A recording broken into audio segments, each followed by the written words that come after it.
Ability to shoot. Okay, thank you. Um, First of all, let me make sure people can hear and be heard. We'll start with the town councilors. Mandy Jo Hannicky, Present. Andy Steinberg, Present.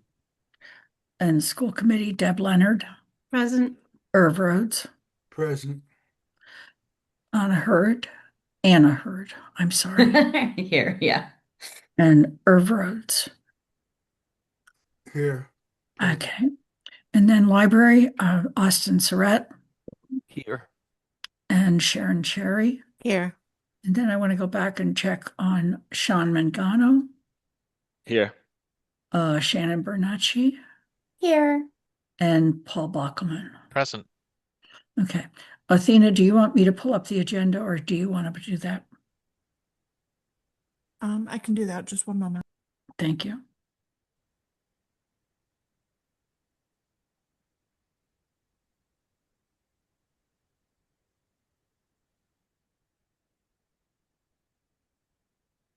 I have it ready if you want me to. Oh, okay, there we go.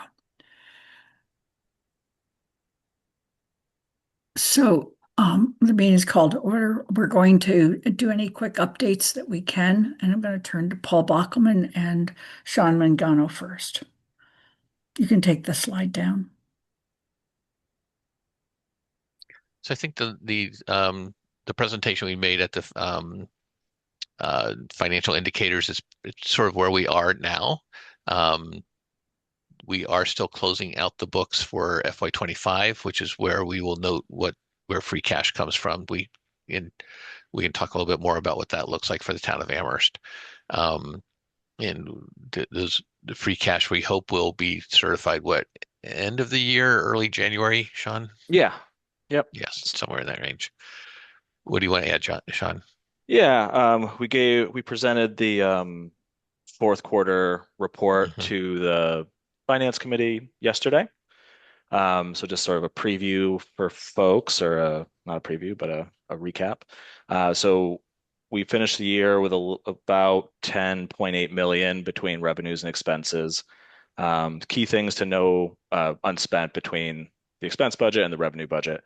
Some key things to know about that are about $4 million of that was ARPA. So that was closing out our ARPA fund. It got applied to health insurance, and so that generated a larger than typical surplus. Other than ARPA, 2 million was related to interest revenue. And I've talked about how interest revenue is one of those areas where right now it's sort of uniquely high, but we wouldn't want to build our budgets based on this sort of couple year span of high interest revenue, just high interest rates, especially with possible changes coming up in the Fed. So those are the two biggest pieces. But aside from that, there still were some areas where there were revenues came in higher. The expense side was actually very tight, other than the ARPA. And there's some timing of debt payments, but other than the debt payments and ARPA, the expense budget was very tight. On the revenue side, for FY26, we did increase our local receipts budget by $500,000. That's where a lot of these variances come from, is in local receipts. So some of what's been turned back in FY25, we have adjusted the budget in FY26, and our projections in FY27 increase that local receipts budget by another 900,000. So we see that some of these revenues are coming in higher, and we've adjusted the budget up to reflect that. Before I go to questions, I want to ask Anna Devlin Gothier, can you hear us? I can, and apologies for being a little late. No problem at all. So Sean, let me just go back to ask if other people have questions. Meantime, I do on the 4 million for ARPA. Would you explain what that's committed for, or approximately what it's committed for? Well, the biggest piece is sort of already spent. So the biggest piece of that was I think it was 2.8 million for Bangs Center renovations, to bring that building up to code, do some accessibility improvements and things like that at the Bangs Center. The remaining piece I don't have in front of me. I believe there might have been some funds for so I think there was some funds for like a youth empowerment, a study in what that could look like, recreation improvements, sort of that bucket, and there were a couple other areas, but essentially all of the ARPA money was earmarked for something, so it could still be appropriated for those things. Okay. And on the interest revenue, is any of that generated in a manner that it came from funds that were given to us for either the school or the library, and therefore it has to be spent on the school or library? So with the library, that money has to be that interest revenue is not part of this. And well, let me correct that. Sorry. Grant funds from MBLC, you have to track that interest separately, and it's not part of this. General fund loans, if there was any interest generated from general fund loans, typically there's a little bit of a difference in timing between when we spend the money first and we borrow shortly thereafter, or we borrow first and then we spend it shortly thereafter. But that money would be part of the general fund. But MBLC is very specific about any interest generated on their grants has to be tracked separately. With MSBA, it's a reimbursement basis, so there's no issue with MSBA. Right. So are there questions from any member of BCG or anybody? Yes, Deb Leonard. So when you say the of that 4 million in ARPA funds, 2.8 has been spent. Does that mean, what do you mean it's been spent and it's there? What I mean is, so that was there was a appropriation out of free cash this year or last year in FY25 to get that project started. So, we typically have 5% in free cash. That's sort of our normal level. That is down to 1 or 2% because there was already an appropriation for that project. So this money coming in is really just going to replenish what was taken out for to start that project. So yeah, I think back in January or February, the council appropriated the funds for the bank center. And Thank you. okay, other questions? And one more then, Sean, the requirement for the town's financial policy with regard to reserves, how much of the existing free cash has to go into the reserves in order to bring it back to the balance? I don't have an exact number, but 2 or 3 million would bring it up to 5%. I can get you the exact numbers. All right. So basically I just want to summarize what I think I'm hearing, okay?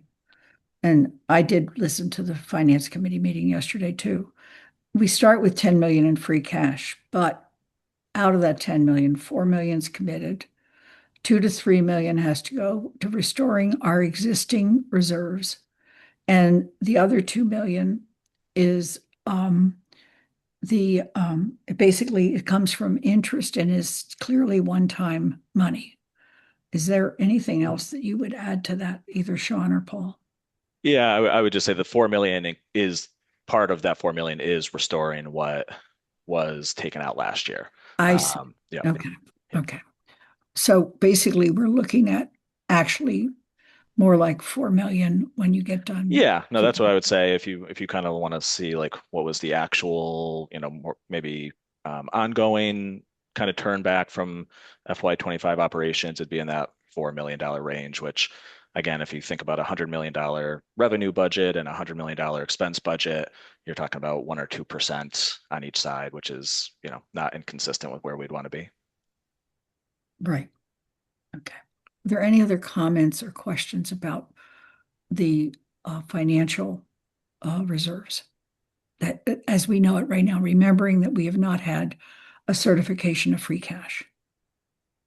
That won't happen until probably the beginning of January. Okay. Then the next thing that we were going to do is and I'm going to look to the 2 members who are here from the finance committee. The finance committee has passed a motion to recommend to the town council a version that slightly updates the version that was in the packet. And it's the version of the financial guidelines.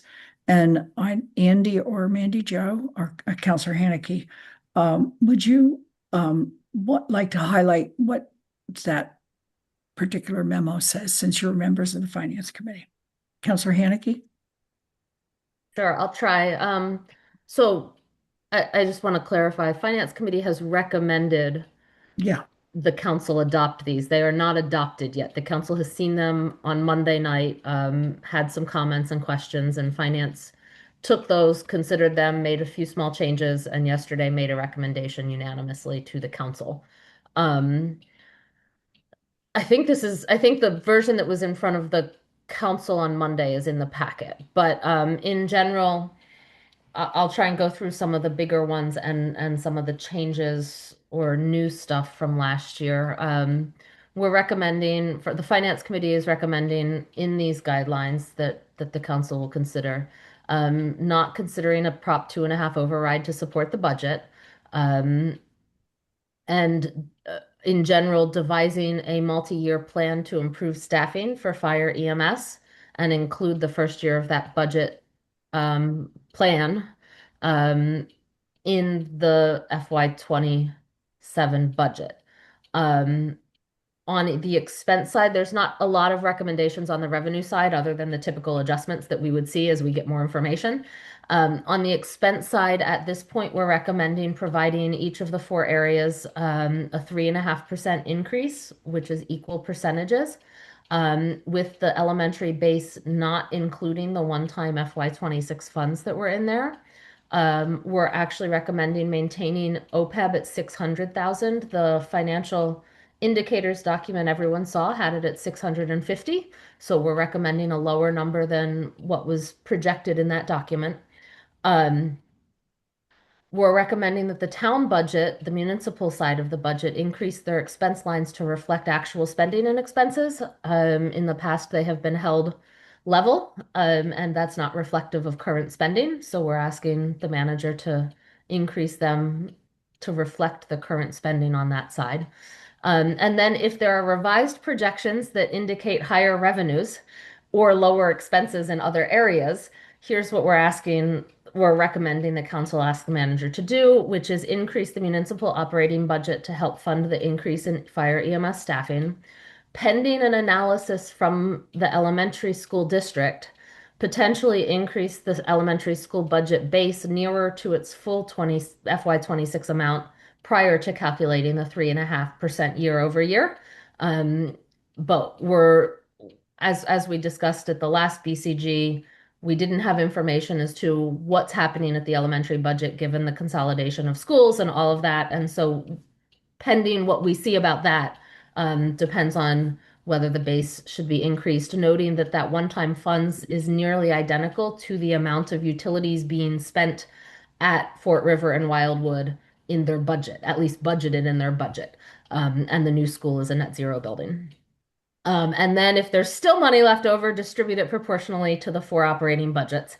And then if the elementary school district seeks to use or does use their special education stabilization fund over the FY26 budget, we are asking that the manager appropriate from free cash an amount that would replenish that up to its current existing fund balance, which is about $242,000. On the capital side, a minimum of 10%. The financial indicators document had 10.5 in there. We're saying a minimum of 10 and if possible, 10.5%.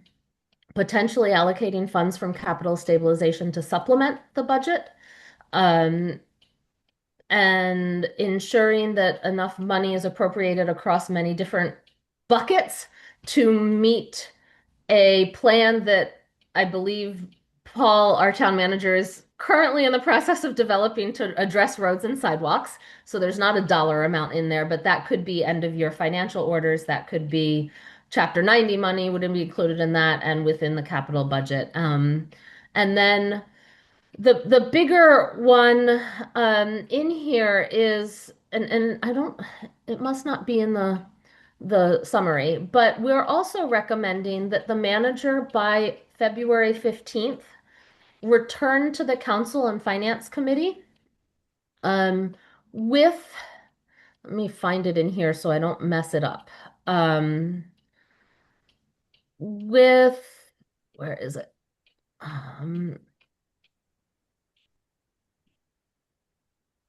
with a summary of, or a projection of, um, here we go. By February 15th, update on operating budget forecasts for all four functional areas. So town, elementary, region, and library. Hopefully by then the other three beyond Paul. So Paul will work with the other three to project updates on operating budget forecasts that include the number of positions that would be required to go unfilled to achieve that targeted 3.5% year-over-year increase and meet the budget guidelines in this document. Hopefully, and we're asking for that by February 15th. We're also asking that the manager then provide an estimate of how much additional operating support would be necessary for each of those areas in order to fund those positions that were identified, or that the group, it doesn't have to be specific positions, but the overall, hey, this, to meet the 3.5%, we have to freeze 12 positions or 8 positions, name the number. How much additional operating support would be necessary to not have to say freeze those positions, and to meet those budget requests. In an attempt to allow the council to make more informed decisions at a earlier time in the process regarding what the budget looks like, and not waiting until sort of May 1 when the budget is finally presented to the council to have those discussions. So we're asking for that by February 15th. From the Finance Committee, that's sort of an intention to say, hey, the council will discuss. Maybe at that point we'll have more information. We can really relook at these budget guidelines. We can have that discussion when we've heard it from all four functional areas, not just one or two at that point, because we know at least the school budgets tend to come a little earlier than the municipal. So those are the big things in the guidelines that have been recommended by Finance Committee to council. Andy, did I miss anything? No, I think you did an excellent job, much better than I could have done. Thank you. And I believe that the caution we did advance to be placed in the file, the guidelines that are being advanced to the council for Monday, but they didn't get into the packet. And so I also think that you expanded the caution about both state revenue and federal revenue, and that one of the reasons for the 15th of February is by then we know what the governor's budget is, which is House 1.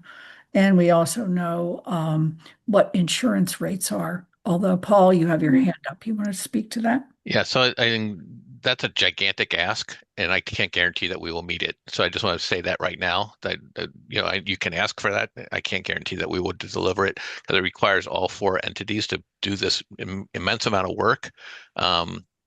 So whether the schools can agree to doing this as well. If the schools can't do it, obviously that's half the budget. And the second thing is that we may not have our health insurance cost, but we're pushing very hard to have them. We know what the range will be come January. It comes to the annual meeting in January. Our individual, we may not know what that is. It's just a really tight time constraint to that. And I just want to be clear about what my role is in creating the budget and your role is in approving the budget. Those are two different responsibilities. And I want to make sure that we recognize what our responsibilities are. Great. And on the insurance, Paul, I believe you have a range you're kind of working with, and it's not an official range. It's just something that I've picked up. Okay. Maya has not issued any ranges, okay. and they will not until January. They've been putting off the decision. They won't even make it till the morning of the annual meeting in January. Okay. Oh, Because they're and what's driving this, just for clarity, is the GLP-1 drugs, the Ozempic, what the GIC is doing. There's a lot of collective bargaining issues. Maya changes its what is coverage levels, and GIC. Maya has to meet the needs of GIC with a lot of collective bargaining agreements throughout the state. And also that's about a 4% increase. It's for prescription drugs. So it's a pretty gigantic piece of the puzzle. And whether, like Blue Cross has said, they're going to stop covering GLP-1s, and whether Maya is going to continue to do that or not, or if there's going to be a ramp off of them. And it's just a big piece. And the numbers aren't there yet. That's just so it's really a moving target right now. Okay. But what we've heard in the past is that somewhere between 15 to 20%. So we're kind of assuming that it's going to be that. And we know for two of the towns that contribute to the region, they're actually part of the Hampshire Health Collaborative or Hampshire Health Insurance Program, and they've been impacted significantly as well. So are there questions regarding the guidelines? Deb Leonard.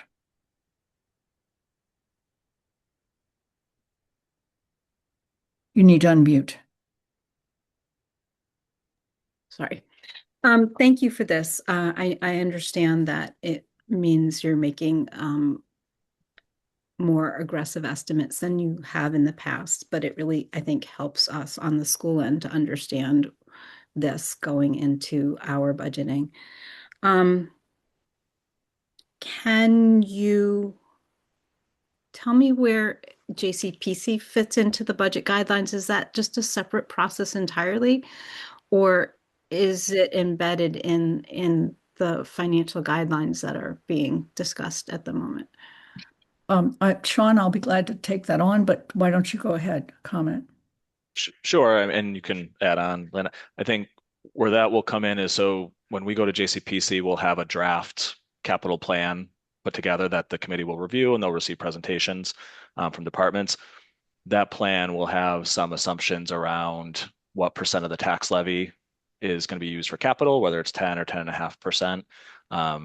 Our early projections that we presented had 10.5%, but we haven't dug into all the individual project requests yet. So maybe it's a light year and maybe it can be 10. But we'll have a draft of the plan together. We'll go through that process, and then that committee will make a recommendation to the town manager. And that recommendation will either be 10 or 10.5 or something around there. And just to make a note, the large capital projects, meaning in this case, the library, the school, and soon to be DPW, are not part of the JCPC rubric. Okay. Did that answer your question, Deb? It did. I had a request though. As we continue to, be in these areas of scarcity, or austerity, however you want to talk about it, it would be really helpful to see a broader representation, especially since oftentimes the community seems to be advocating for both roads and sidewalks and schools, because it's confusing when there's no evidence of Chapter 90 money in the budget, kind of where roads and sidewalks priorities fall in terms of revenue and expenditures. And that just helps me out in the broader community have understanding conversations and nuanced conversations around my role in the whole budget. Paul. Yeah, I think that's a really good point, an important one too. So that's why we've pledged to the council that we'll have a sort of a multi-year plan for roads and sidewalks to them early in the first quarter of 2026. So that plays into this whole conversation as well. And also, I think council, I think we didn't include that. We should show the Chapter 90. We want to show a full picture of where the money is, and so that's a perfectly good request. Thank you. Okay. Sean, thank you also for your explanation regarding JCPC. Are there other questions about the guidelines? So BCG in its charge has, can submit guidelines, and we are just advisory to the town manager. So just to keep that in mind, frankly, as we've heard here, the town manager will do the best he can along with Sean, but it depends on a lot of moving pieces. So the question that I think is before this group, and that is, do you want, here are the options, and maybe you see different options. One is we can, knowing that there is an additional conversation that will be had sometime on or about the 15th of February, we can say that we concur with the financial guidelines as the Finance Committee is recommending to the council. We can also say we concur, but with the following changes. Or we could say, we don't want to use those guidelines at all. We want to develop our own. And that is really the task before the group now. The other thing is that, interestingly enough, we just talked about this the other day, and we can go any way that the group wants, but basically we're a consensus group. We're not a voting group, if you will. And since we're advisory, that's how it's seen. So I think the question that is now before us is, where do we want to go? And if anybody would like to add to how I've tried to describe that, please feel free to raise your hand. And if not, then I think we want to move on to where do we want to go?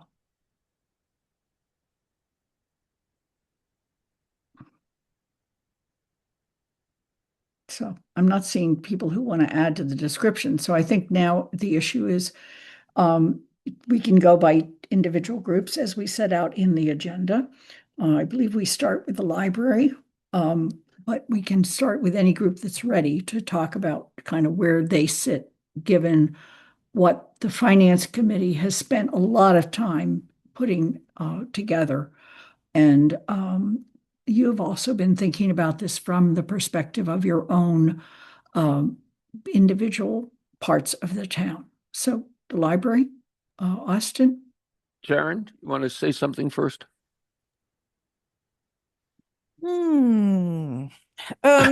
So Okay, next. so many things. The library's budget, 75% of it comes from the town.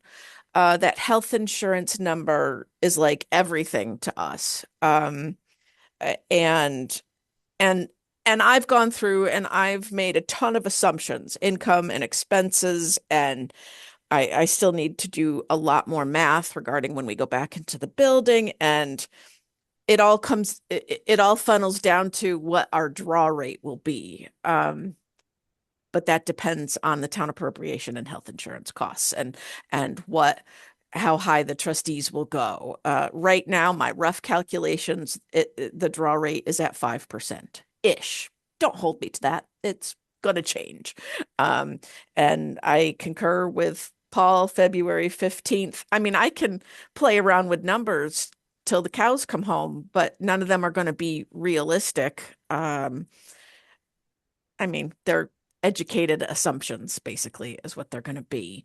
I guess where I am now and where I was 2 months ago and where I'm going to be on February 15th is, don't cut me. I need as much money as you're going to give me. When I say me, I mean the library.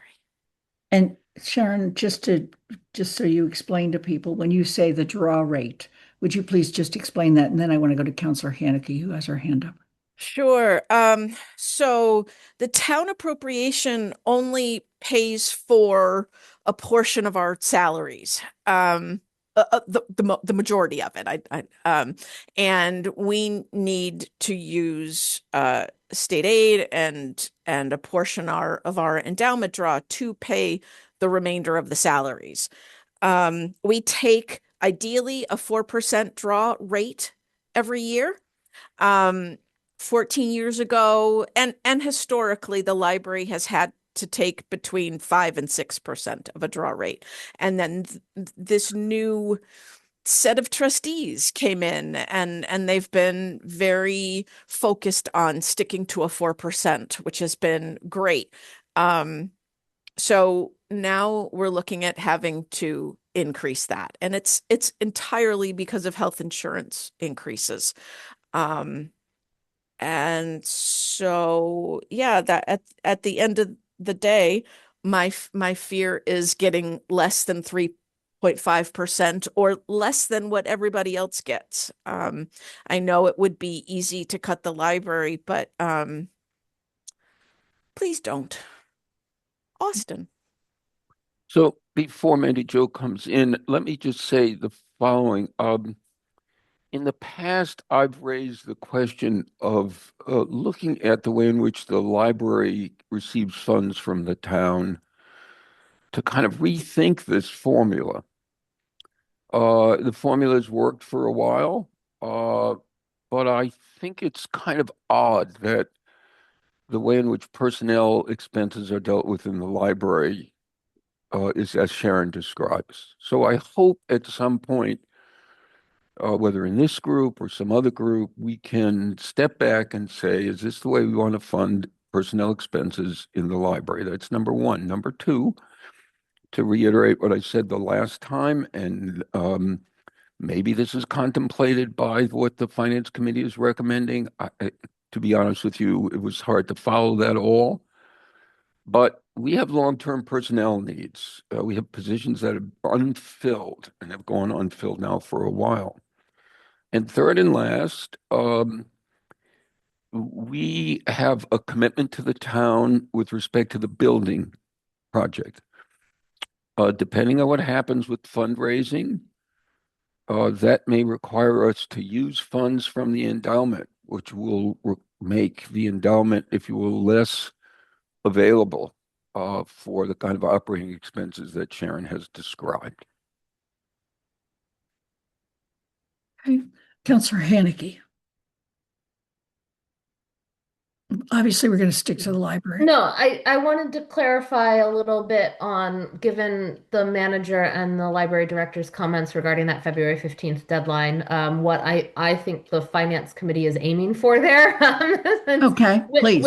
Which is essentially an update on where the budgets are and what it's looking like position wise can be met within the guidelines. We completely understand that budgets have 2.5 more months, or one and a half, April 1 and May 1, depending on what you are, to develop it. But given the updated information and all, we're aiming for an early look at, I'm going to say right now, given the expectations, how bad it's going to be for each of the four major areas without necessarily knowing exactly. Like I said, it doesn't have to be these positions, but it doesn't even have to be, it's going to be 10 positions. It can be at this time, given everything we've had, we're not sure how we're going to fund the the 100 positions we have, or however many it is in the town, because this budget guideline really only funds 90 positions, say. That's what we're looking for. General, all of that. So hopefully that clears that up a little bit. And that's very helpful. It's really an early alert that people are trying to set up. And I really admire the fact that the Finance Committee has asked for that, but I also deeply respect the town managers and finance directors' ability to produce what they can, and the schools and the library. So, Anna. I had a question about the library endowment. Mhm. So do you know, sort of over the last 5 years, and then the life of the endowment, what is the annual growth rate? Sharon or So Austin? the annual growth rate depends on what happens in various investment vehicles, and Of course, but I'm asking for the average. we can provide it to you. I don't have it offhand. Mhm. Okay. Because that draw rate is heavily dependent, like how it affects the endowment is heavily dependent on the growth rate. And so without knowing anything about the growth rate of the endowment, a 4 or 5% drawdown is not very helpful. And so it'd be a lot more helpful. I'm sure that the board of the library has good handle on this and is like watching it very carefully. They have their reasons for naming a 4 or 5% increase or drawdown. But I also know that my own stock portfolio is growing at like 8 to 12%. It's massive. The stock market is doing incredibly well. And so if for 1 year the library had to take even a 6% drawdown, the principal would still grow. So my question is really like, I don't know what the library's investment strategy is. They could be much more conservative, invest in a lot more bonds, whatever. So the question is really like, how much of the drawdown is leaving growth in the endowment? So I'd appreciate it if you, after the meeting, could stay on and advise me about investments, because it sounds like you're doing great. It's just, I mean, we But do index funds well, and again, it's a lot of stock market, but yeah, that's just, you Zyko's know. It's totally fabulous. Congratulations. Makes me feel horrible, but okay. I'm just saying, So the without knowing the the growth, it's hard to know libraries, what the I'm sorry, drawdown is. let me try to answer your question. The library's investment strategy is based on the idea that this endowment has to last forever. Sure. So it's not as aggressive as yours. It's a mixed strategy. And the draw rates are not fixed in stone. You're absolutely right. When I came on the board, the draw rate was up like at 6%, and we were not getting the kind of returns that you're just describing. So the draw rate has been fixed to try to preserve as much as possible the value of the endowment over a period of time when markets go up and down. Of course. And we can get you the average growth rate of the endowment, but of course that doesn't, as they say in the commercials, past performance is no indication of the future. So we've been trying to be a little more conservative in the use of the endowment.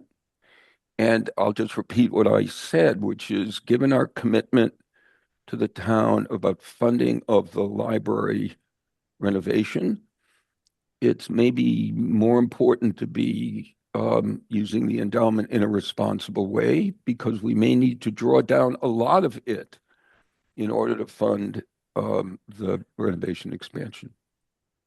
Okay, thanks. And let me just say, both Austin and Anna, that exchange was exactly the kind of thing that this group likes to hear. It's helping us all understand each other better. So thank you for that. Counselor Haneke. Yeah, I would like Austin, if possible, or maybe Sharon, to expand on his comment about asking the town or wanting the town, the way I've noted it in my notes, to rethink how the town or how the library receives the funds from the town as it relates to personnel needs. Could you just expand on a little bit more on what you mean, what your goal might be, what you foresee that conversation, who that would be with, what it might look like, things like that, so I get a better idea.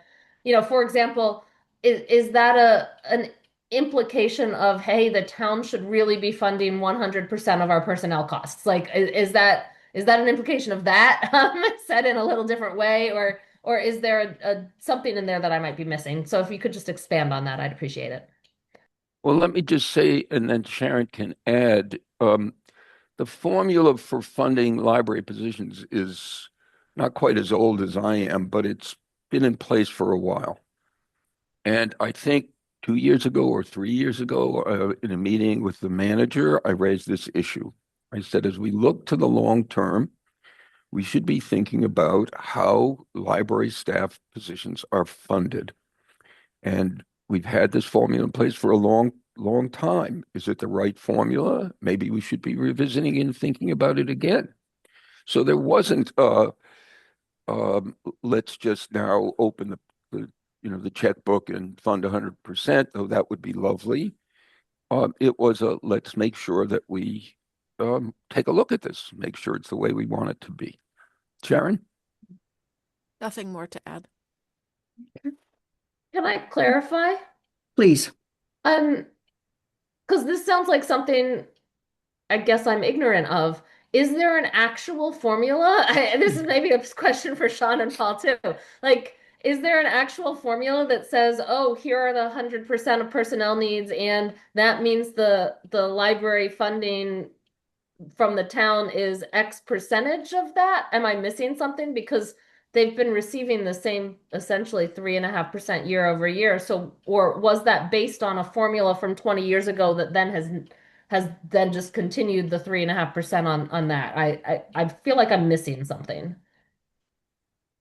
Sharon, you can add if you want to because you have more context, historical context, but I don't believe there's a formula that produces the amount we're giving the library. That's just the same increase. Maybe once a long time ago there was a basis for it. But I think what the library does look at is so there's the amount of money they get from the town and how much of their overall spending plan does that make up.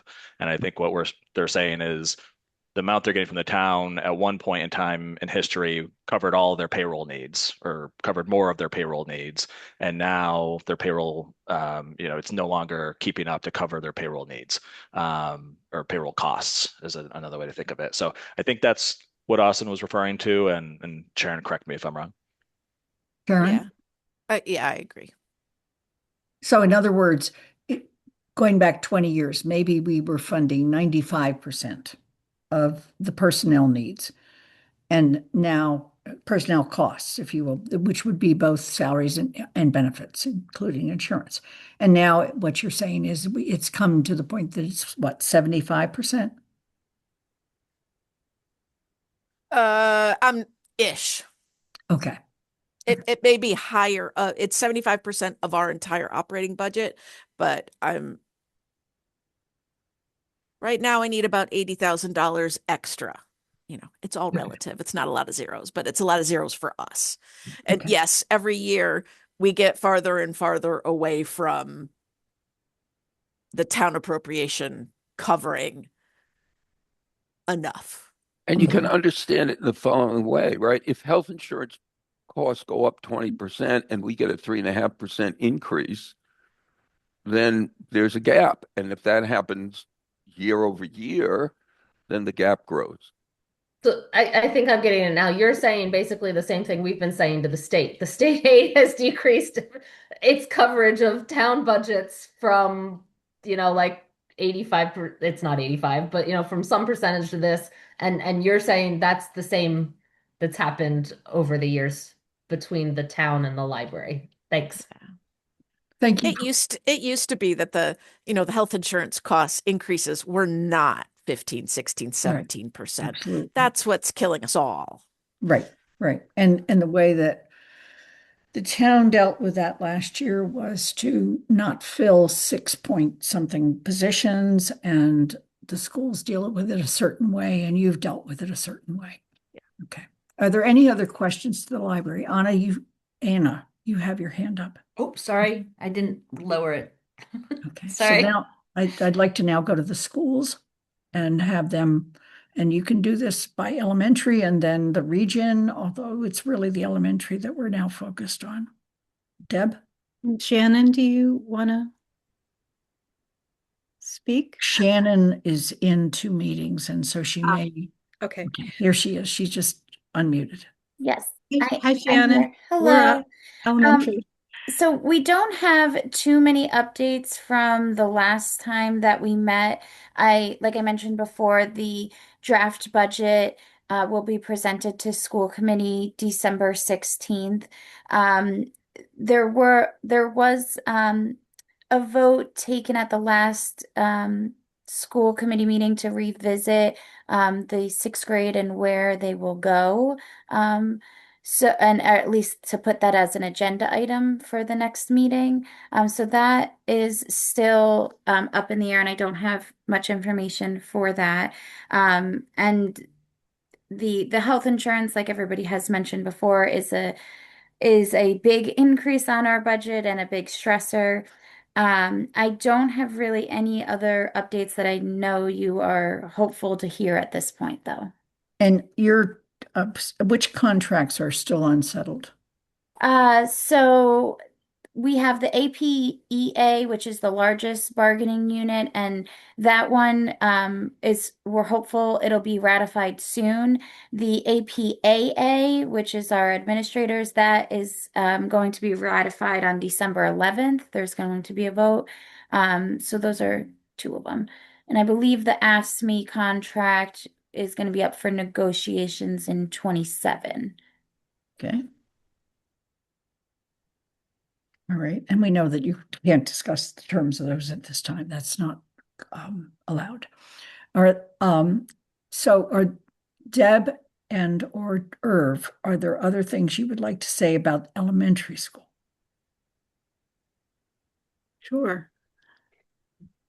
I had some questions for the financial guidelines, also the March 15th not estimate, but how did you phrase it, Mandy? February 15th? February 15th. Yeah, okay.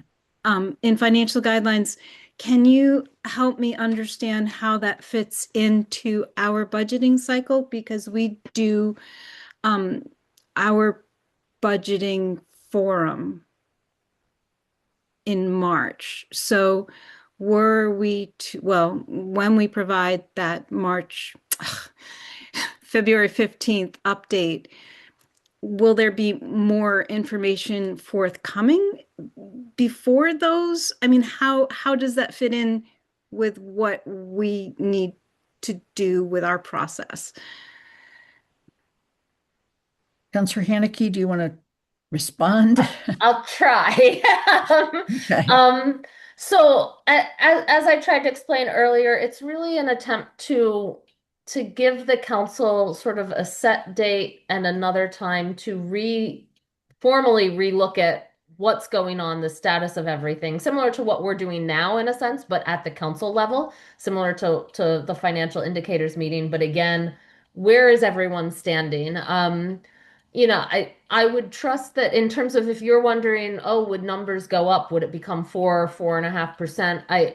In the past, what's happened is those, as like health insurance numbers have come in and retirement assessments have come in and state aid numbers have come in. There are Sean's, our finance director relooks at the numbers, and if there's 0.5% or more, it does get distributed and then told to people, right?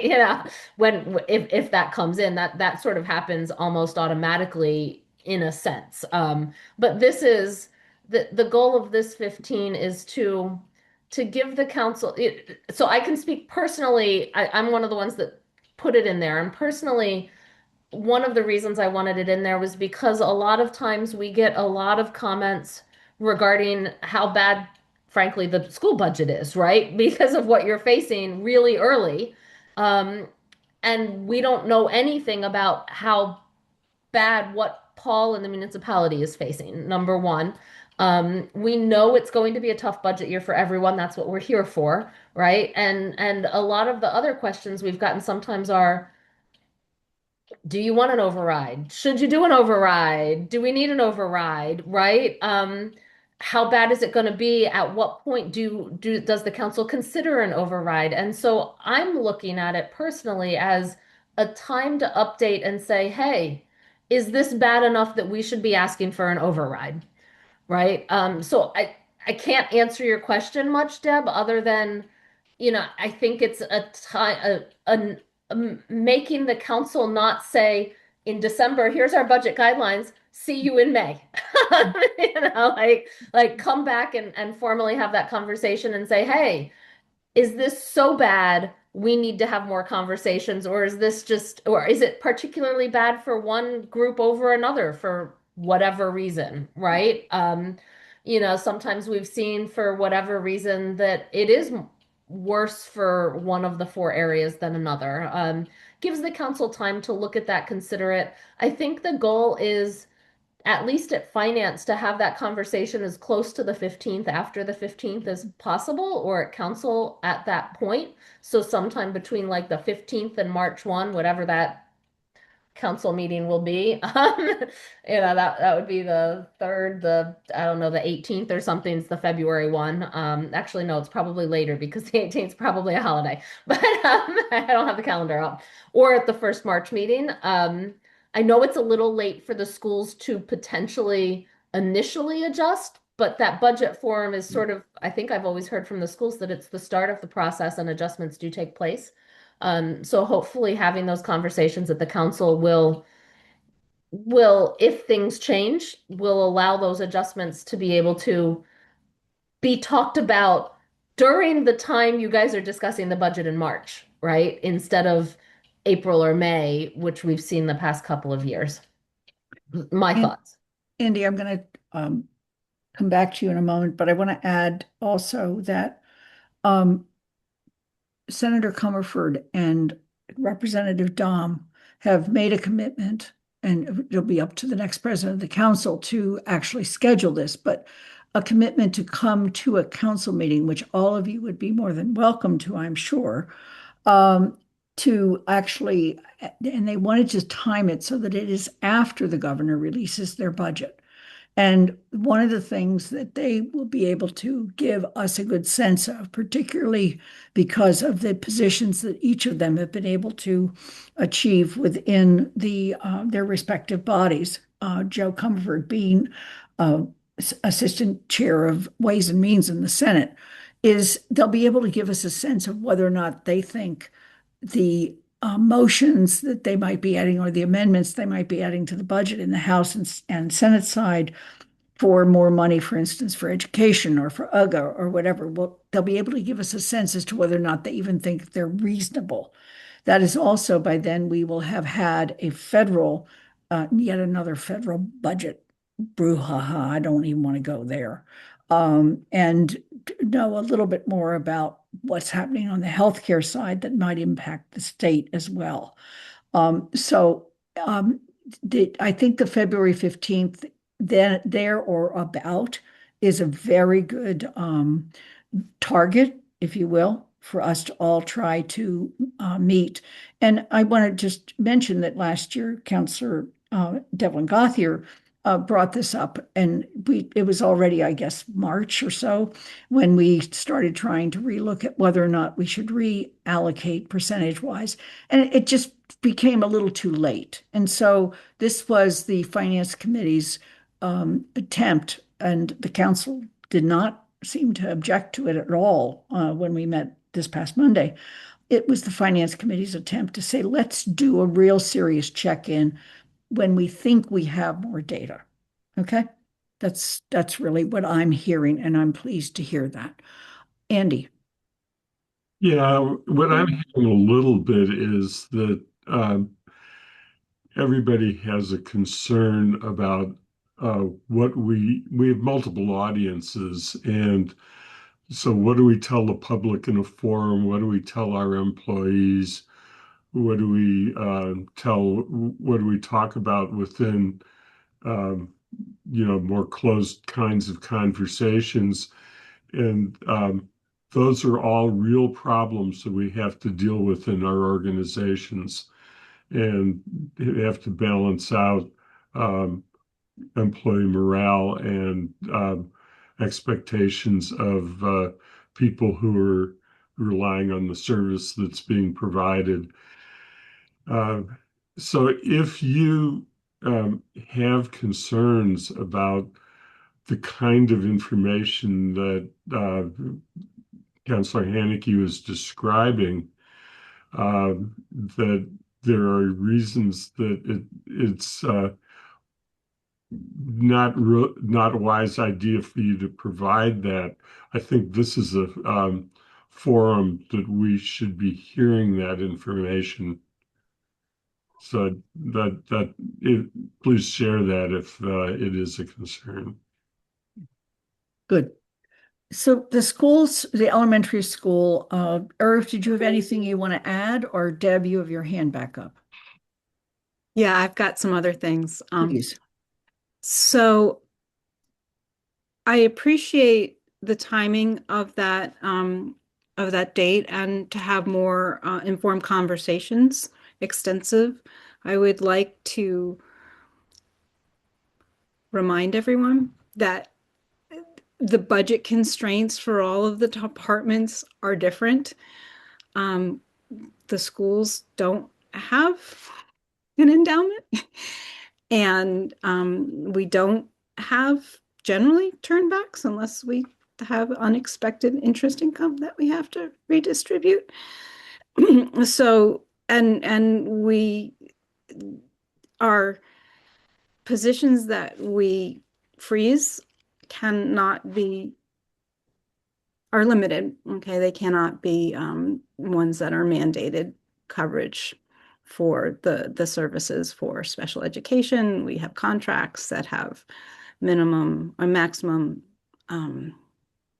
class sizes. So I just would like that to be part of that ongoing conversation, as is in this context, this meeting, as that becomes a broader conversation amongst the community. I would like those issues to remain relevant and discussed. Deb, I just want to push on one thing because I think people, the schools do have to balance their budget at the end of the year, and sometimes you do have money that's left over, but you have a state regulation, as I recall, that it limits what you can do and how long you can have that and how much you can have. Do you want to talk about that? Or maybe Sean or Shannon would talk about that, just so people understand when you say Yeah. you don't have the kind of reserves, Right. just so people understand that. So since I opened it up, I'll let me do it, and people can jump in if I say something wrong. There's various funds that we have. The most talked about is what's called excess and deficiency, which is sort of our free cash. And the schools are allowed to retain 5% of their operating budget. In that, I would say schools being non-charter schools, charter schools can retain like 50% or some ridiculous amount of that in theirs.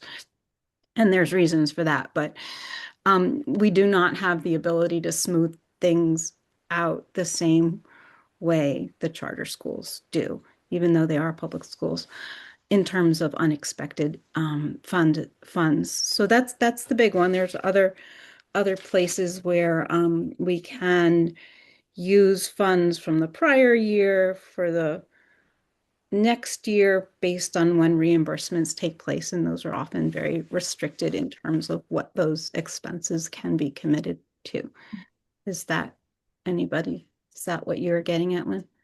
Yeah, Shannon or Sean, did either of you want to expand on that?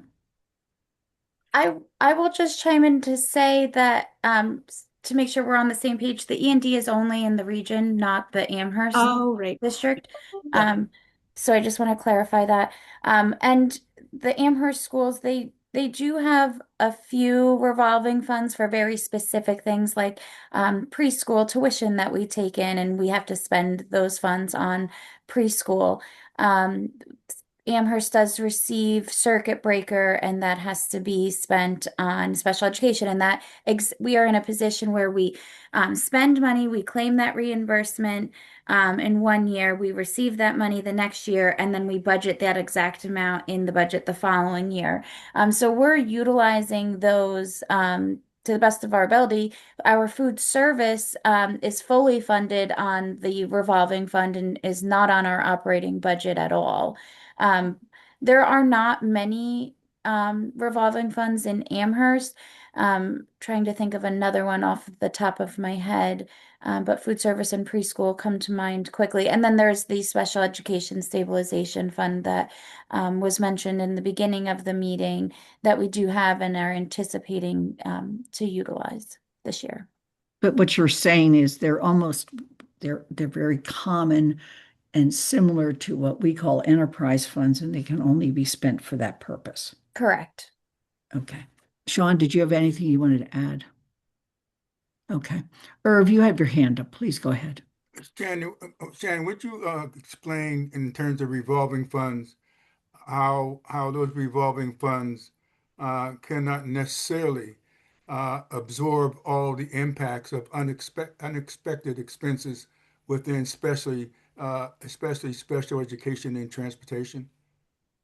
Yes. So we do have, and I'll speak in terms of Amherst School District for right now. We do have a revolving fund that if a student tuitions into one of our intensive needs programs, and we can have, when we have space for that student, that district is charged X amount of dollars and goes into that revolving fund. But that is not the case every year that we are able to, one, take in that student that is tuitioned in. There is, for instance, there could be a year where we took in maybe one or two students, and then for 5 years we have not taken in any. So it's not a sustainable way to fund something that we are going to have in our operating budget every year. So those funds can be used to help offset something in the current year that comes up that was unexpected. And that's how we've been utilizing that specific fund. And what was the other part of your question, Irv? That's it. That was really what I wanted to have explained. Okay. Thank you. Irv, was there any other comment? One other thing is, I believe Shannon and Debbie can correct me. Are we not going to be getting some budget information from the superintendent in December? Is that correct? That is correct. The region draft budget will be presented December 9th and the Amherst December 16th. So, so at least that will give us some preliminary information as to where we are. And we'll also give the BCG and the town council and the finance committee some really early warning signals as to where the schools are. Okay. Anna.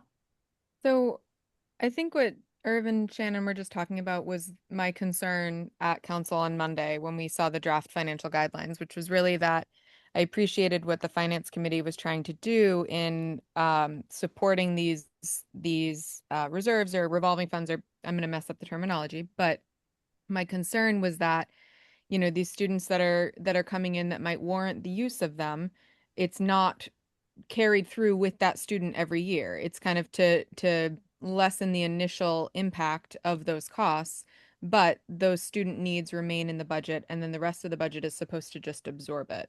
And so I wanted to just kind of stay on this topic for a moment because I am still having questions about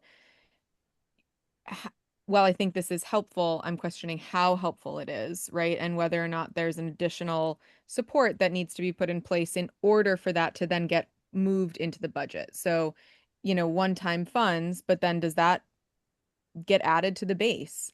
Because if those student needs aren't going for 4 years, like how are we, that's a crazy complicated metric, but if we're only using those revolving funds as intended, they're only helpful for bringing that student into the district for that first year.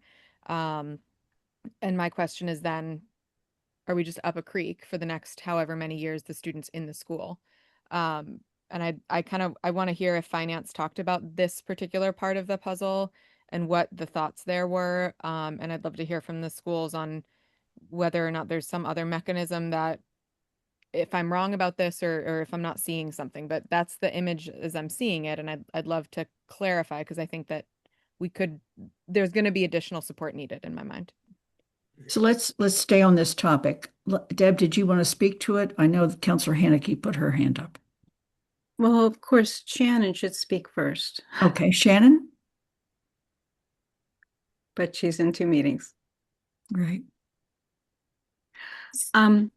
My thought when Anna mentioned that is the not optimal, but somewhat forward-looking plan that for charter school reimbursement that the state does. They do, I think it's 100% the first year for a student that tuitions out, not tuitions, a student that attends, or if numbers change, and then it graduates, and various ways of tweaking that have been suggested. So I think it's 100% 60 the second year and 40 the third year, and different formulas have been suggested, it doesn't really address honest concern because you can sometimes see clusters of people. This happened last year. We had moving from the elementary school to the region, we had a $250,000 anticipated savings at the elementary school because the services for those students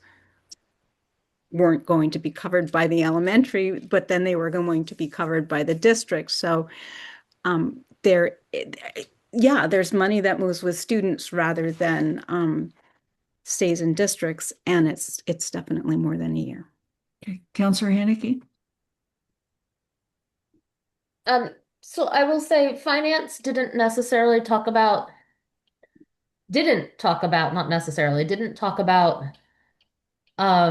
the concerns Anna is mentioning, because what we know is that the Special Education Stabilization Fund has never been used since it was created in 2017. And so there isn't at this point a way to guess how that works, right? Because we haven't ever used it. So that's why we actually put into the guidelines, replenish it if it is used, because it hasn't ever been used in 9 years or 8 years at this point. So until we start seeing what's used or if it's going to be used, it's hard to have the conversations on it and the concerns that you're talking about. Right. Off the top of my head, one potential way to look at it, and I don't know how you would even figure this out, is looking at a long-term average. You know, I know what Deb just said of there's students that come in and the money moves and then it moves to the extra district and all, but there's got to be some sort of like long-term average over, you know, every year there's a base number of basic students, right? You know, that are going to use it, and basic costs and all. And the stabilization fund is meant to potentially, this is me just coming up with something to cover and relieve that jolt, right? But that jolt, as we can see, potentially lasts for 5 or 6 years, but maybe it doesn't, because maybe someone's coming out and the jolt is to the average is 10 students at how many dollars, and for 3 years we have 13, and that's the jolt, but then we go back to 10 because other people are there. So maybe there's a way to look at it in that sense of stabilization funds for use over a certain average amount that is generally seen as whatever. I'm not describing this probably well, but that might be one way to look at how to use it that would address some of your concerns, Anna, but also use it as I think it's intended, which is the jolt. Sean, did you have something to add to this? Yeah, so I was just going to add, agree with Mandy Jo, and also that the circuit breaker reimbursements are every year. It doesn't cover the full cost of the students, but you continue to be able to claim the sort of the really high costs every year that student's in your system. And I think the other thing just to caution is if a student moves in, you know, needs of students are very unique, right? And so there could be an existing spot in a program for that student, and the incremental cost is not very high. Or maybe there is no spot, no space in the programs, and you have to, you know, build that capacity. And then it is so I think it's really challenging to kind of go on a student by student. I will say, you know, we fund our special education programs, you know, to meet a certain level of students. And so I think maybe more analysis is needed there because every year some of those students move on, as was mentioned, to the region. At the region, some of those students graduate. And so there's always a little bit of capacity that's built each year, and then how much is being used by new students coming in. So I think it's challenging to say one student moves in, there's extra money that goes to that student, because there could have been 3 students that moved out that year. So just not disagreeing, just saying it's complicated when you get into the weeds. But in general, the reality is the money is used once, and then the following year, that need, if it continues to be with the district, must be put into the regular budget. That's, I think, the big unless it's already in the budget, right? So if there was capacity in a program, then the funding's already in the budget for that. Yeah. I didn't realize, but Paul has to leave at 1:30, so I want to make sure we get to the town of Amherst as well, and we can come back to the schools. and we also have a hard fast meeting time at 2. So, Anna, did you have a comment you wanted to make? No, I don't. I appreciate the clarity that folks are using, and I did know that about circuit breakers specifically. I think I don't have a solution here, right? I'm not coming into this with like a secret Right. solution in my head that I'm trying to get us to get to. I think I'm challenged by it's way too complicated to do this with every student, like doing an audit of every single student. I know that that's not realistic. And is there a medium place between just that first year support and, not having to do that audit? I don't Yeah. know. I'm gonna mull it. But Again, these are the kinds of questions and the conversation that this group it's important to have. So thanks for raising it. Anna Hurd, did you have any other comments? You're muted. Anna, I think you might be slightly confusing the payments that we pay other districts to take our students with the payments that we receive when we accept students. And I don't think we lose money as we keep students. That money is fairly stable. It's the money that we get supplemented when we send kids to charter schools that gets cut year after year. The first year we get some subsidy to help us absorb the shock of a student leaving and us paying tuition to the charter school. And the next year we get less of a subsidy to help us with that transition because we're supposed to be adjusting. And so I don't know that we get less money year over year for the same student that we accept into the district. But I could be wrong. I Yeah, think that's something different than what I'm talking about. Yeah. Okay. Yeah. Okay. Paul, I'm going to turn to the town people and both the counselors that are here and both Paul as town manager and Sean. Things about our budget coming up that you want to make sure that this group hears. Sure. So we start the year at a deficit because we have 5 positions that were frozen last year. Those are all positions that are needed. 1 in fire, 1 in finance, 1 in police, and 2 in CRES. Those are all positions we believe should be funded. Those were cuts last year, actual people not in jobs. We'd like to get those funded. We have also the goals that the council are articulating, which we agree with, which is, to right size our expense budgets because we have been digging into other sources, i.e. vacancies, in order to meet our expense budgets.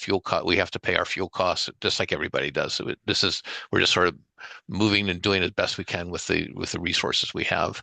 We face the same challenges that everybody else does, which is when you have 3%, 2%, 4%, whatever the increase is, that we're trying to build our budget and meet collective bargaining requirements because it's much more competitive now for hiring people. It's much more challenging.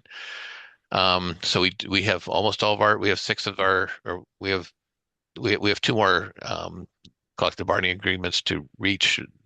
Ours are generally in the same range, so we're hopeful that they will all come in around the same range.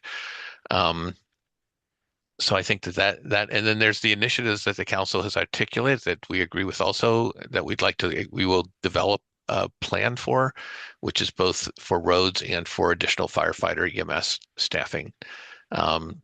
And we will hear for needs for other departments as well from terms of staffing. So that's not going to be a surprise to anybody, but that's what's going to come in. But it's going to be our job to come up with a budget that meets the financial goals of our town that we can afford.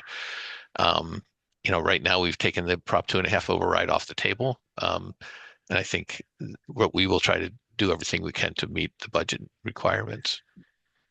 Okay. Sean, did you want to add anything before I go to the counselors? Okay. Let me just mention, I was listening to this as we were doing the financial indicators the other day. And one of the things that, again, I'm pleased to see in the financial indicators is the acknowledgement that the only reason our departments have been able to continue to function and from an operations standpoint, not from personnel, but it's because they have empty personnel positions and they keep using that money for operating. So if we actually went back to having full operating budgets along with full personnel budgets, which would be what the schools refer to as the basically they build the budget on last year. We would have to go back historically because we've been doing this now for a couple of years, where the way we've been funding our operating is because we have positions that don't get filled or they don't get filled for the full year, and that releases some money. So I just want to caution that not only does the town budget have the deficit, if you will, of the 6 positions the or the 5 positions the town manager just referred to, but we also have this ongoing deficit in operating that is kind of hidden because we're just not giving our departments everything they need to function fully. Councillor Haneke, Anna, Andy.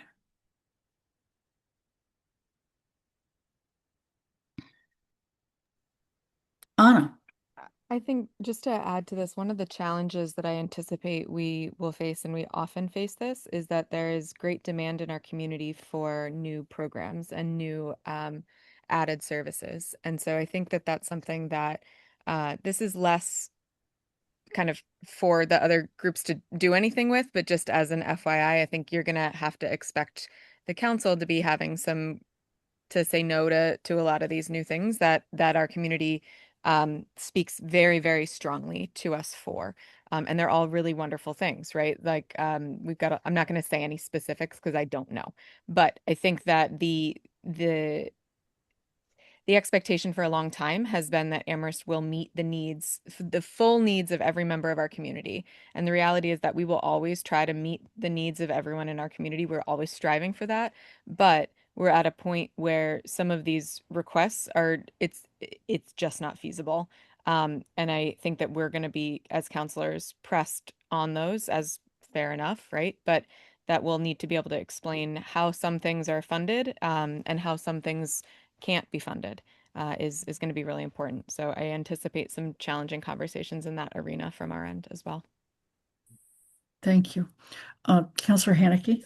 Yeah, I would echo and agree with everything both Lynn and Anna said. And one of the challenges we have is we have to pass a balanced budget. And so, as Paul always likes to say, we start with the revenues and then we find a way to divvy it up. And there's just not enough to divvy up to what everyone, not just the municipality and what we're being asked for to fund on municipal side services, but why we're here, right? What the library would want us to fund and what the schools want to fund. And our job is to try and figure out how we best do that. But I wanted to also say one of the reasons I think that the council has generally kept overrides off the table, despite us wanting more information and coming and talking a little bit more, is because we hear from all of the residents that our taxes are already too high. And so there's sort of a concern that says they want all these services, but they're also being very cost burdened on what they're already being asked to pay for them. And we definitely don't want to be in a position where we're building a budget counting on an override that doesn't pass, because that's even worse, right? And so getting more information, making those decisions, but really what we've heard is residents don't, what we're hearing is there might not be any stomach for an override, no matter how many positions need cut, services need cut, right? But that's why that February 15th is in there, to be able to have more concrete information on what this budget looks like and what it means for services, right? But we are looking at service cuts in the municipality too. We feel for all three, and we've got it on that side too. Thank you. Andy? Yeah, I mean, this is obviously something that I've been thinking about for a long time. And I don't know if everybody had read the column that I wrote with Alex Jarrett, who's the current president of the Northampton Council. But the two of us wrote a column that we put into the Bulletin and the Gazette, in which we talked about this very issue and tried to say to candidates that you need to be clear about how you're going to fund things if you make promises in your campaign, that there's a downside that you have to say where the money's coming from, because this isn't something that's ever expandable. And I didn't see that really came out in campaigns. That, I was somewhat disappointed that there was no real conversation on that topic at any of the forums that took place. So I think it's going to be a learning proposition for our new counselors coming in, that they're going to have to get some hard reality thrown at them. And that's a 2-year cycle. Every 2 years, we're going to have that for new counselors coming in.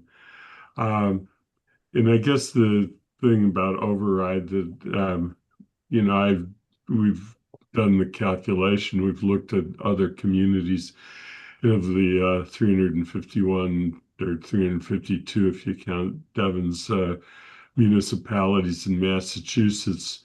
We were about the 15th highest in tax rate for residential.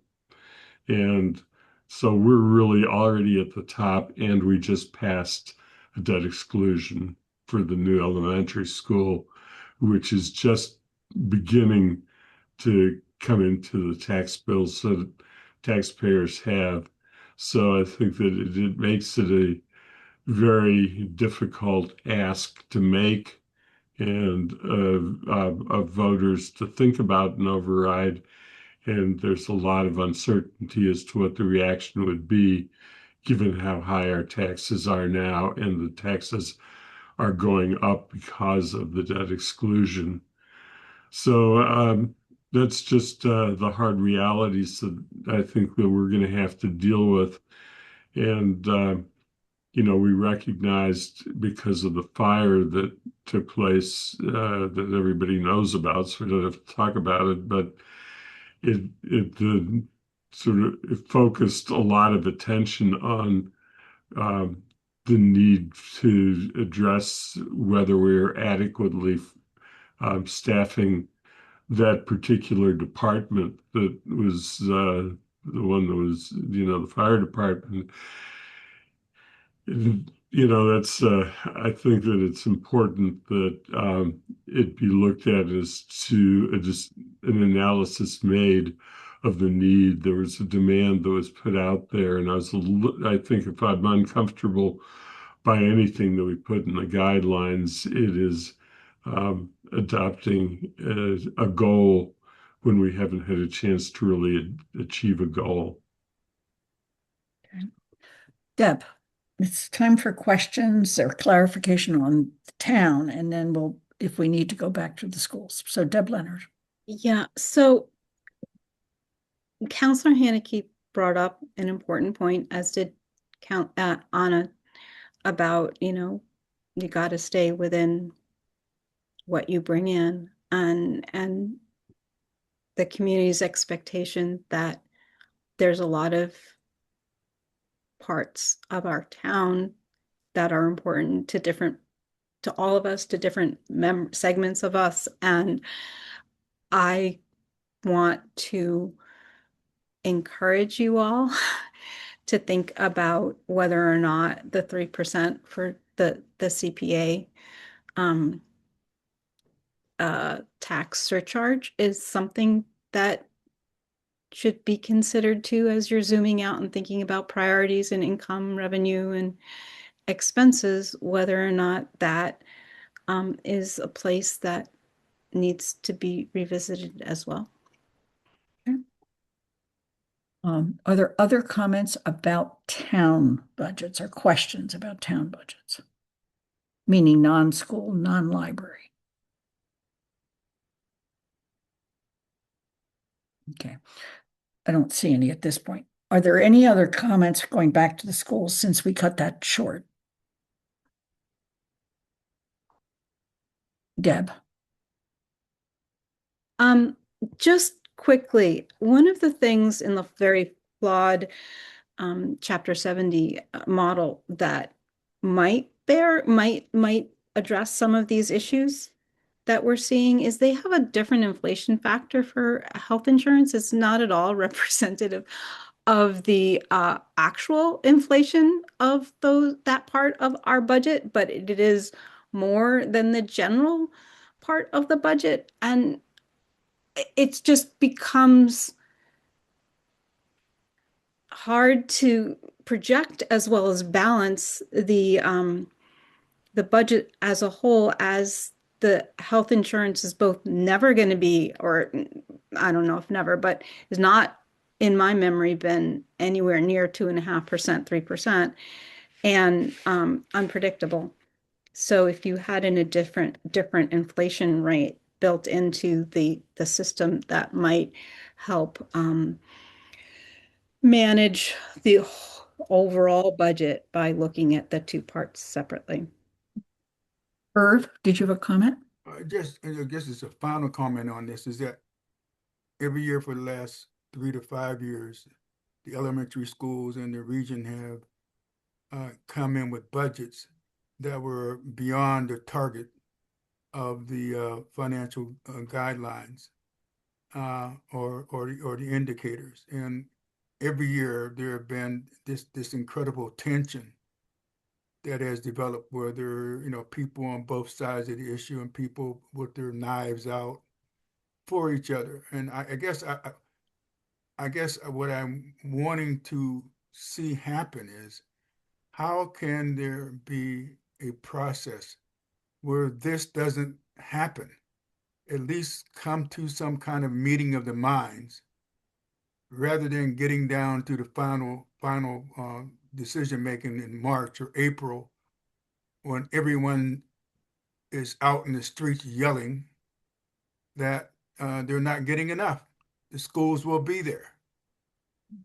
And the question is, how can that be circumvented and talked about and discussed before we get there? Because we know we're going to get there. And I guarantee you, in these two presentations coming up in December, will show where the schools are going to be and that we are not going to be able to deal with in a really good way the 3.5. If we were going to be able to deal with it in a good way 3.5, I'd be flabbergasted, but I do not think so. And that needs to be anticipated. So Irv, thank you for bringing that up. I just want to comment that two things that I think have been added into the process this year that create some level of safeguard. There's just no safety net here, just to be clear. One is the Finance Committee's February 15th date, and the other one was at the Four Towns meeting, the commitment to have some kind of joint data exploration. There's been no movement forward on that, but we will be in touch with the superintendent and the chair of the regional school committee, which is where that took place. I want to go back to the original question before this group, and that is, what do you want to say? What do you want to say about guidelines? Do you want to say, we don't want to say anything yet? Do you want to say, we, thank Amherst Finance Committee for what they've done, and right now I think that's where we are. What do you want to say? Anna. Anna. I'm sorry, Anna Hurd. That's okay. I'm It's so okay. sorry. It's nice that we pronounce our names differently, so that's I easier know to you do. distinguish. Yeah, it's actually easier. So I would say I want to thank the council for offering the opportunity to give some financial feedback earlier than we have in the past. I think that if other departments are also able to provide some financial information early to the council, they will be able to sort of like look at all of the information together and maybe be able to make some adjustments before April or May when things have to be finalized. I think that as Irv was saying in all likelihood, the region is going to come back and say a 3%, a 3.5% increase over last year is going to result in 20 or more uh, teachers being let go. And I think that, and I say teachers, and I don't mean staff and support staff. I mean, we're going to end up having to cut like 20 teachers. And it's going to be very, very difficult to palate. And so the school has sort of like a history of creating what we call a level services budget. What we can, if we were to do everything that we're doing this year, what would it cost to do the same stuff next year? You know, with small adjustments made for the slightly different students that we're going to have in place next year. So, like, we have some seniors graduating, we have some new seventh graders, and there's always a little tiny bit of movement in and out of the district. But given all of that, you know, basically providing the same things that we're doing now, what's it going to cost to provide the same things next year? And because of health insurance, because of the bus contract, because of teacher contracts, because of all of the other different expenses that are going through, because of the very, very minuscule state aid increases that then put larger and larger portions of the expenses on towns instead of the state, we're looking at a fairly consistent 6 to 8% increase in our budget just to almost get to level services. And that's, I mean, I think, you know, if we were to actually be at level services, it would be like 12%, which is, I know, nuts. But so a 3.5% increase over last year is, you know, we're making cuts every single year. We've made cuts for like 10 years. Um, and it's it is what it is. I understand that, you know, you can't, the town can't support a 12% increase. They can't, you know, that's completely unrealistic. But you know, we've been working really, really hard as a region to support Joanne Comerford and the legislation. And we've been speaking at town halls. We've been coming to meetings. We've been, you know, lobbying legislators. But you know, there's only so much that we have control over. And so I think we also need to get ready for some really hard conversations with community members about how this is just not possible. And there's going to be some very beloved programs that are going to have to be cut because there just isn't the money. And or the towns are going to have to step up and accept much higher taxes. And that's just the reality of the situation. There's just like there isn't really a better solution unless somebody manufactures a way of increasing revenue for all the four towns in a way that's massive. So, Thank you. sorry. So we'll continue on the same vein. Sharon? Thank you. Yeah, so a few final comments from me. I love the fact that the Finance Committee is asking for information from us early. I think that's lovely, and I think that will probably help all of you. I wouldn't want to be a town councilor for anything, so I appreciate the work that goes into all of this. Irv, man, I love your question, and I love you. You hit the nail on the head. I think from my point of view, I would love not to feel like each of the four of us are being pitted against each other. We are all dealing with the exact same problem. The costs are too high and the income is not high enough. The fact is the state does not fund public schools well enough. And the outrage should absolutely be there. Western Mass is, it makes me very angry. But I digress. Every year the library could absolutely choose, the trustees could choose to ignore the guidelines put out by the Finance Committee and the Town Council because Because we need more money. And but it's been the trustees' policy every year since I've been here to follow the rules, to respect each other's needs, and so that's what we do. Um, we just don't fill the positions when people leave because I don't have the money and I don't want to lay people off. So that's how I deal with it.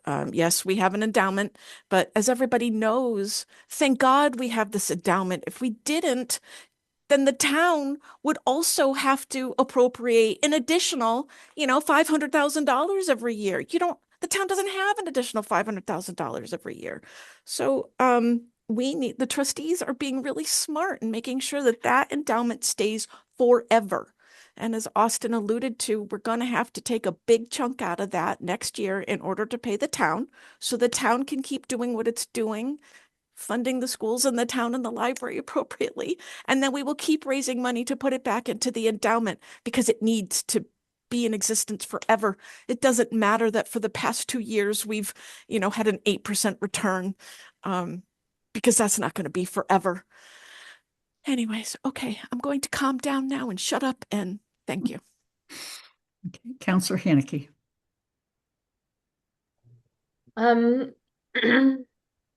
I hear Irv and Anna with the challenges of the schools, and we hear that every year. But in some sense, I really do need to echo what Sharon said with the library.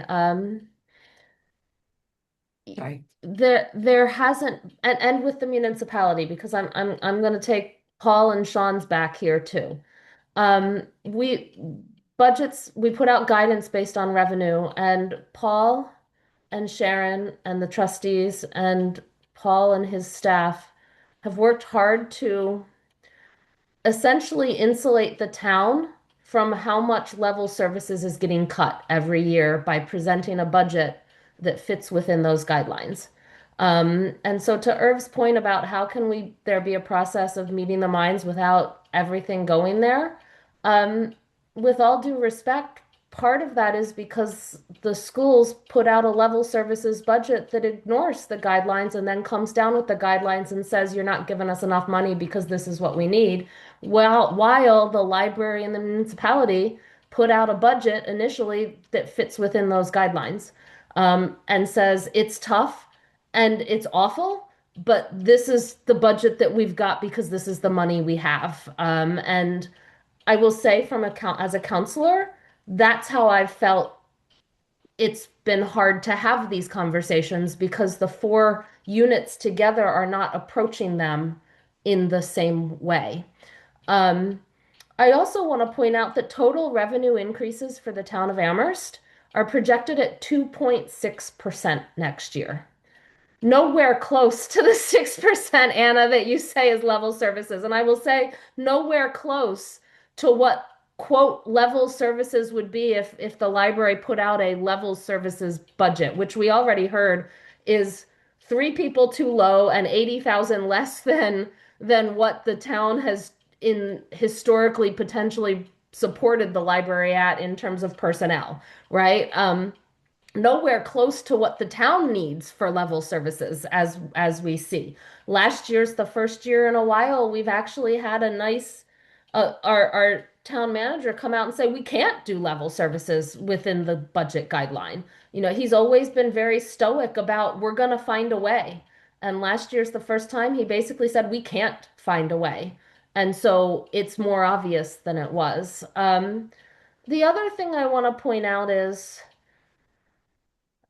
as to the region, yes, we know that our 3.5% is not necessarily what the region's budget overall will go up by, and it's not necessarily what the assessment will go up by. But we have heard at finance, there's been a couple of people that have talked to other people in other towns, and they said, the assessment is governed by the assessment method in the regional agreement.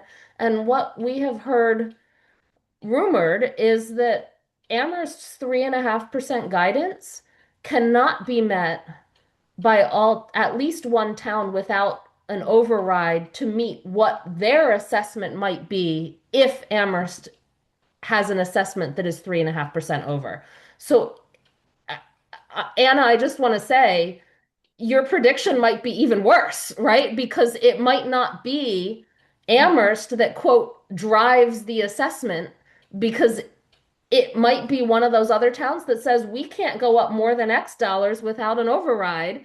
And that might bring Amherst assessment below 3.5%, which our budget guidelines actually does vaguely reference in terms of what do we do if that happens, and how do we do something with that, right? Because our guidance is 3.5% and all. So I don't want people to come away and say, oh my God, if it's not 3.5, we're not even going to get Amherst 3.5, right?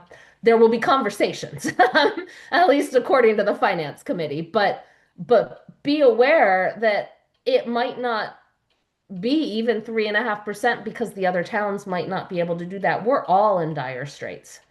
As Sharon so eloquently said, it's not just the elementary schools. And I hope we can have those conversations without fighting against each other. But I think we all have to recognize that each entity approaches that public conversation very differently. And two of those entities have very much kept a almost cheerful face to the public when behind the scenes it's very dire. And in an attempt to protect employees and say we're just going to live within our means and it's going to be bad, but there's no more money. Thank you. Anna? I think In this case, Anna. yes, I think my comment is a little bit more narrow in focus. And so I'm happy to get back to the larger conversation. I think my one contribution to the larger conversation is, or that is one of the reasons why I'll speak for myself, been pushing for BCG to be meeting, is that I think that this is where these bodies need to come to agreement on how we're approaching the budget process, both from a tangible, numbers on paper approach, but also from a, hey, are we all going to be coming forward with the same type of budget, right? Like, are we all going to show the same information, really, right? And no one's been hiding information, but we've been presenting it in different ways. And I think that that's something that I know Mandy and I have talked a lot about outside of council meetings, is like, how can we get some version of a level services budget demonstrated from the town, just for the sake of saying, look, like, we're all looking at different pictures here. And I don't think that, I just want to be very clear, all of us are working for the betterment of our communities. Like, this is not something where at the end of the day, I understand that there's a pie that has to get divvied up, but no one is trying to like screw over another entity here. And so I think that if we can all at least agree to sort of try to present, sorry for my lack of formal conversation with screw over another community entity, but if we can sort of try to bring forward the same information and at least be looking at the same type of picture, I think it would help us and the community and our constituents at large, right? So that's my thought on the bigger picture piece, and I hope that these conversations bear fruit and that we see something that looks a little bit different this year in terms of how we come forward. In a perfect world, I speaking for myself, I will say it is challenging to get a budget from the schools that is level services when we haven't presented a budget that is level services. I understand why the schools present it that way. It's the mismatch that's hard for me, right? Like, I think that's the piece that's really hard to compare. And so if everybody did it, that would be one thing. But if there's a way that we can at least get closer to the same type of budget, awesome. In terms of the message that I'd like to share with finance, I'm still stuck on my one piece. And I promise that I've been thinking about everything, but this is the one piece that I am stuck on. I appreciate what finance is attempting to do with supporting the schools through the specifically the special education revolving fund for the elementary. The region, I think it gets a little bit more complicated, but my concern is that second, third, fourth, fifth year, or however many remaining years there are. I would like to see a way of, if there are emergency funds, that they get built in to the budget in some capacity. It could be a diminishing returns thing, it could be something else, but if there were a 5-year out, 5-year out continued payment on that or something like that. I know it's going to get complicated, but I think that that for me would feel a bit more fair versus saying, all right, we're helping you for 1 year, then figure it out the next time. Yeah. Thank you. Deb.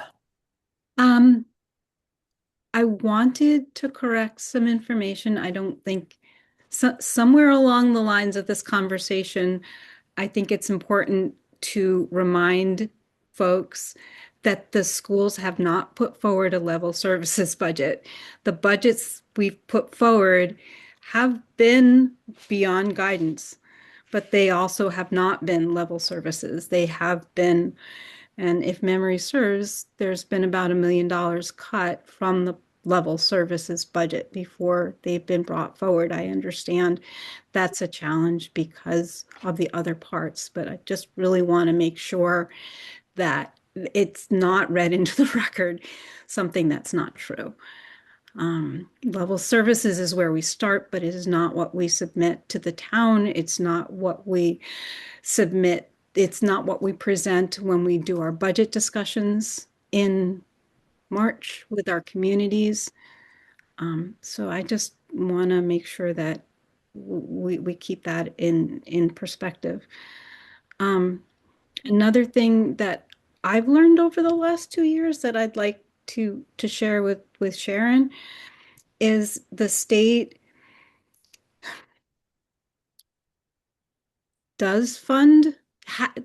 In 2019, when they passed the Student Opportunities Act, the state made a deliberate decision to fund struggling municipalities. And Amherst does not qualify. We're close, but we do not qualify.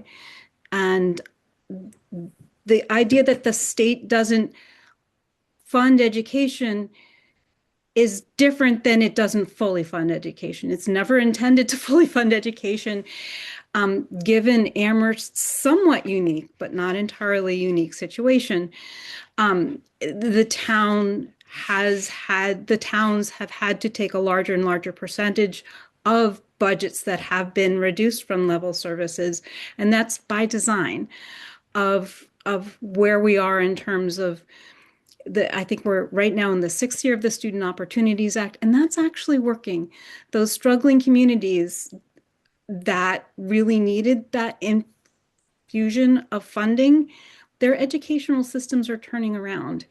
So it is unfortunate for us and it puts a lot of stress on us, but this is what educational equity across the state looks like. So I just, want to put that out there because I know Senator Comerford does remind us of the global issues, not the global issues, but all of Massachusetts educational issues. And we are all facing the same kinds of stresses across Western Massachusetts for sure. And then,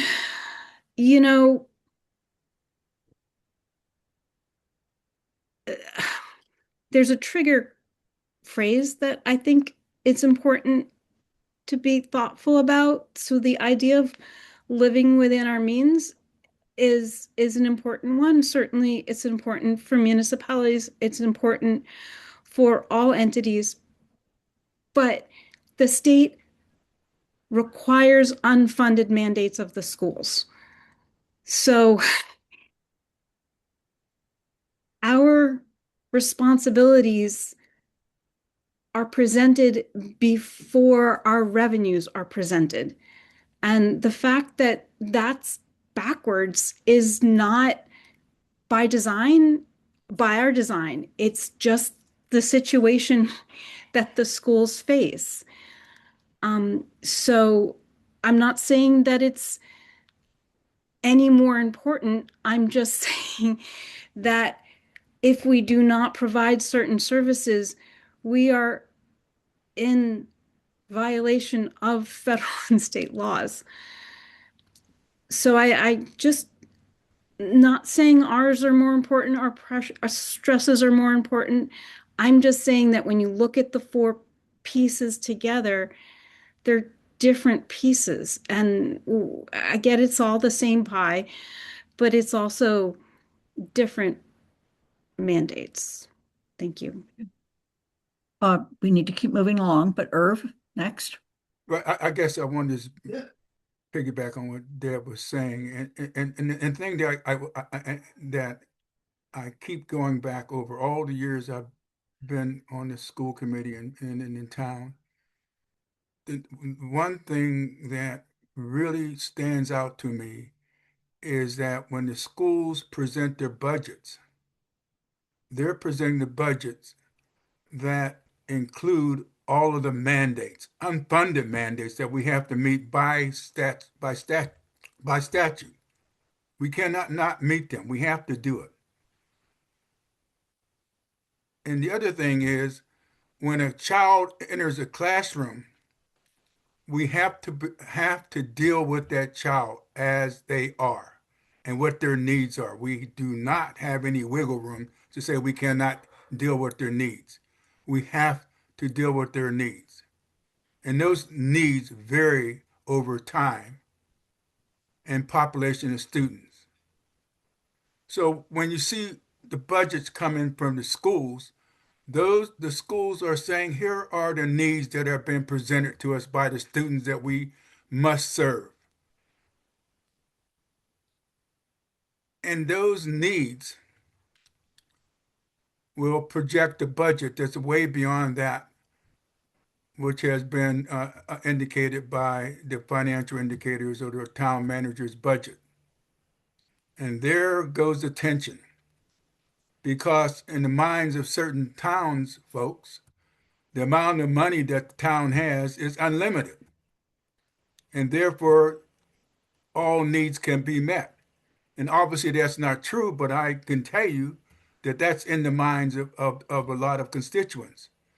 The other thing that's in the minds of constituents is that, hey, these are our kids. Take care of our kids. And whatever it takes, take care of them. Now, hopefully,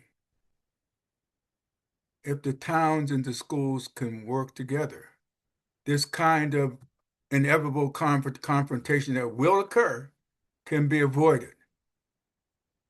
I do not think these kinds of confrontation need to take place if there is close cooperation and collaboration between the schools and the town. And each comes with the understanding what each is facing. Because Lynn, you and I know, and Paul, we know that the parents will be out in the streets wanting and demanding that their kids be taken care of.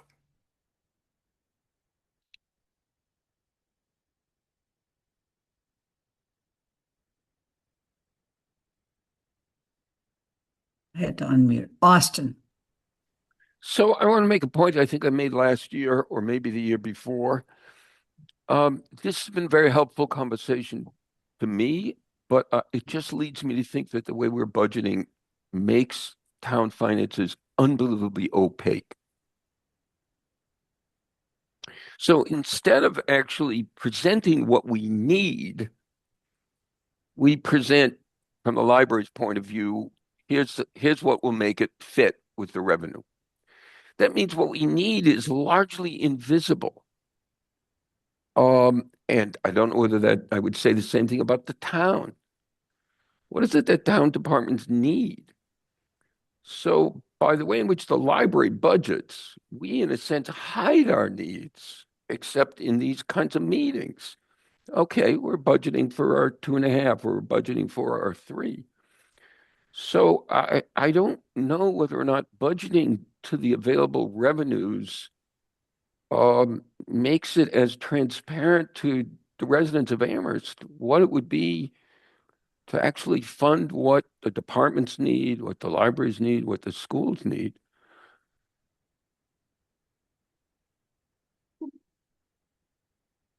Yeah, thank you. Over and out. Yeah. Anna, Irv, Anna, and Councilor Aniki, I see your hands. I also am looking at the time.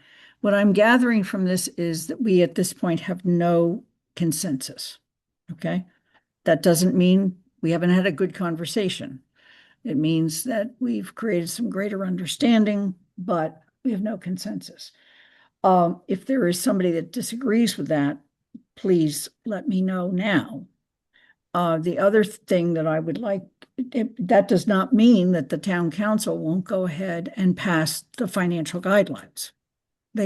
That's the council's statement.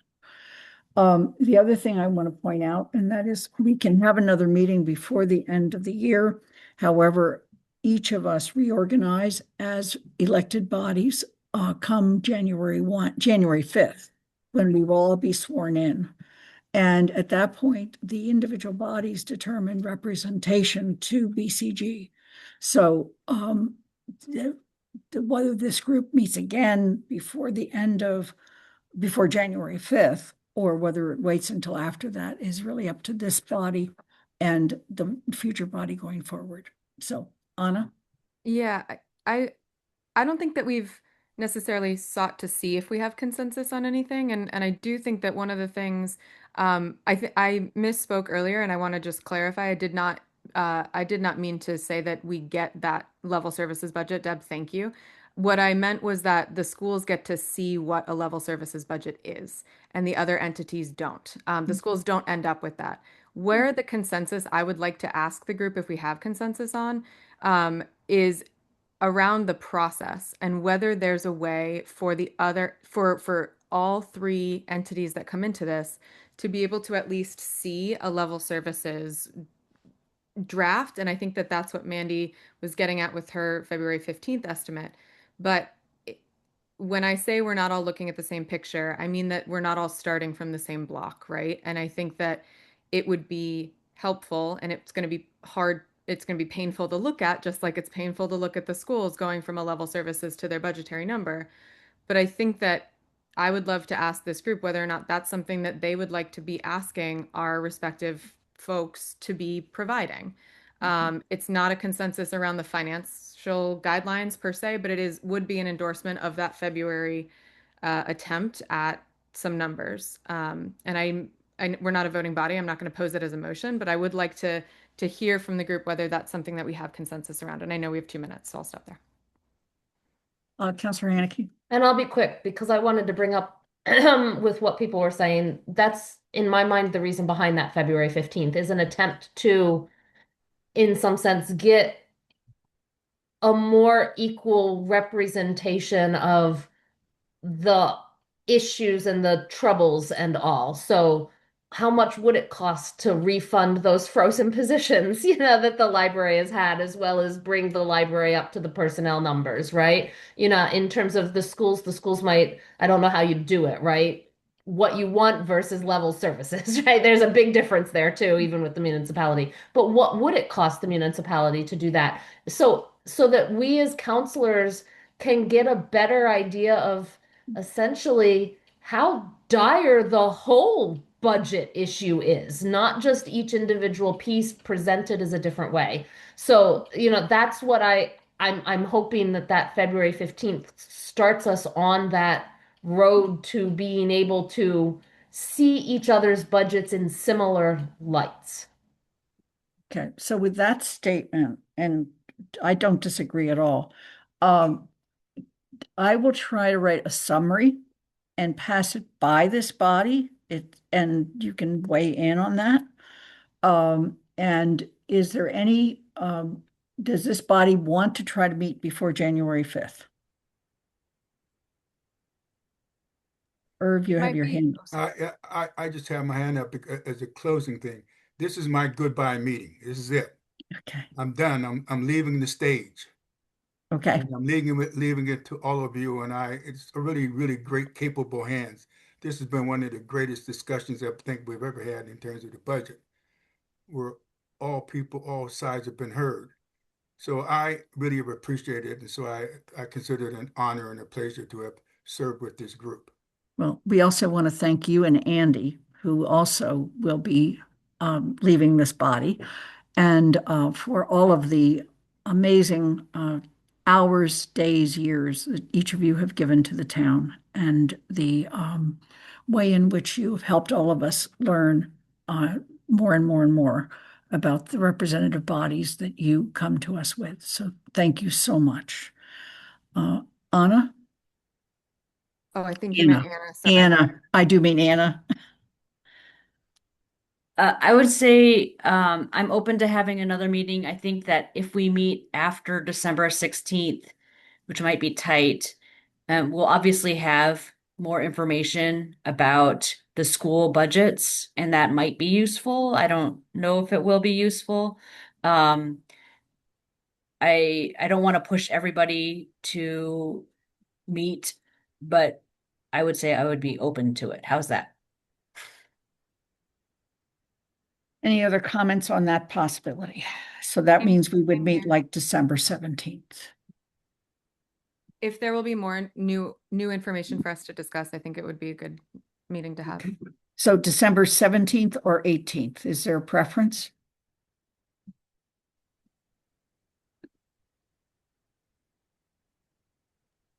I would prefer the 18th.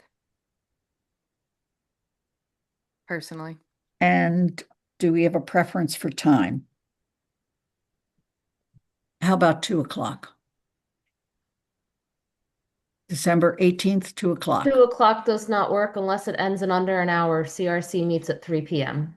Thank you. So we can go back to, how about 10 o'clock?